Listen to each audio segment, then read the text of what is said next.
All right, let's get right into it. What we're unpacking today is a really serious warning from someone who was right there in the room where it happened. One of the key architects of modern AI, Mustafa Suleyman. His book, The Coming Wave, isn't some far-off sci-fi story. No, this is an urgent insider's view on the tech that's already here and is literally about to reshape our world. And this quote? This is everything. It's the central paradox that beats at the very heart of his argument. Think about that for a second. On one hand, you have this unstoppable force of technology. On the other, the absolute, desperate need to control it. It feels impossible, right? Well, wrestling with that tension, that's what this is all about. You know, to really get a feel for the kind of power we're dealing with, you've got to hear this story. This happened at DeepMind, Suleyman's own company. So the team just gave an AI the game Breakout. No instructions, no hints. Just the pixels on the screen and the goal, get a high score. At first, it was clumsy, just flailing around. Then it learned how to play. But then it did something no one, and I mean no one, saw coming. It figured out this tunneling strategy, a move that was way more efficient than how any human plays the game. It was this wild, emergent moment that proved these systems don't just learn what we teach them. They discover things all on their own. Okay, so that brings us to the core idea of the book. He calls it the coming wave. It's not just one technology, but a combination, AI and synthetic biology, that's building up into this massive force about to crash over all of us. You know, history gives us a pretty clear roadmap here. When a technology is truly useful and powerful, it just spreads. It's almost impossible to stop.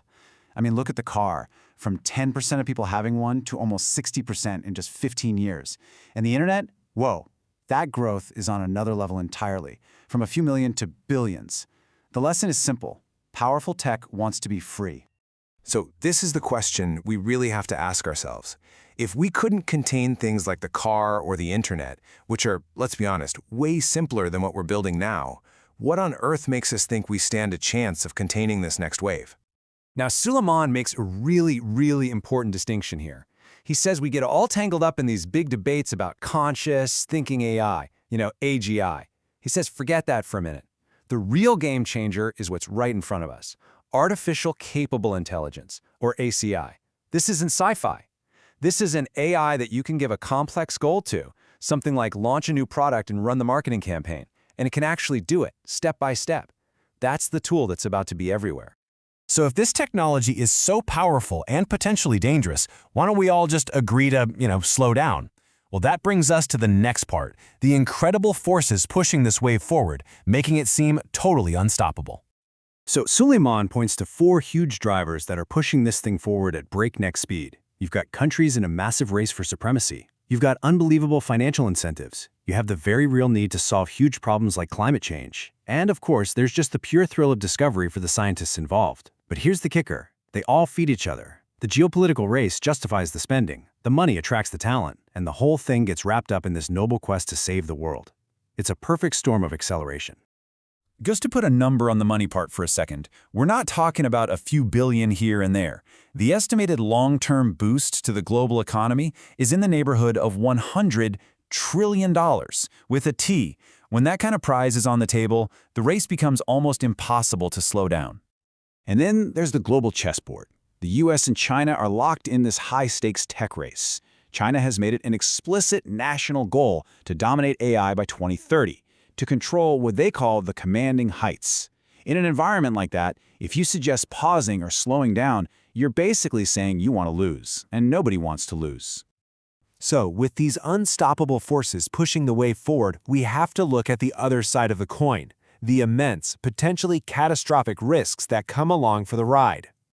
This is a quote from a biosecurity expert that Suleyman includes in the book. And honestly, it should stop you in your tracks. This isn't for dramatic effect. It's a cold, hard assessment of what happens when the tools to re-engineer life itself, supercharged by AI, become widely available. The power to create becomes the power to destroy on a scale we can barely comprehend. And this gets to a really critical idea he talks about, the primacy of offense. See, for a lot of human history, defense had the upper hand. It was easier to build a castle than to knock one down. But this new wave of technology completely flips that script. It gives a massive advantage to the attacker.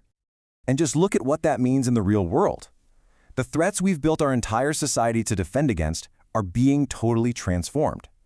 Instead of just worrying about another country's army, You've got to worry about autonomous drone swarms that don't need a central command. Instead of old-school propaganda, you're facing a fire hose of AI-generated disinformation tailored to every single person. It means the bad guys are smaller, faster, and way, way harder to stop. Okay, I know, it sounds incredibly bleak. The incentives are unstoppable, the risks are existential. So are we just doomed? Well, Suleyman argues no. He believes that even though it looks impossible, we have to find a way through. He calls it the narrow path, and it's going to take a level of global cooperation we have never, ever managed before. His strategy isn't one simple fix. It's a defense with multiple layers. First, we need a massive global effort, like an Apollo program just for AI safety, to build control right into the systems from the ground up. Second, we have to be smart about using choke points, like the manufacturing of the most advanced computer chips, to slow down the race just enough to let safety and regulation catch up. And third, we need global treaties and alliances, just like we did for nuclear weapons, to create a culture where being reckless is just not an option. And the most important part is that none of these layers will work by itself. You can't just have the engineers working on safety if the governments aren't on board. You can't just have governments making rules if the companies aren't following them.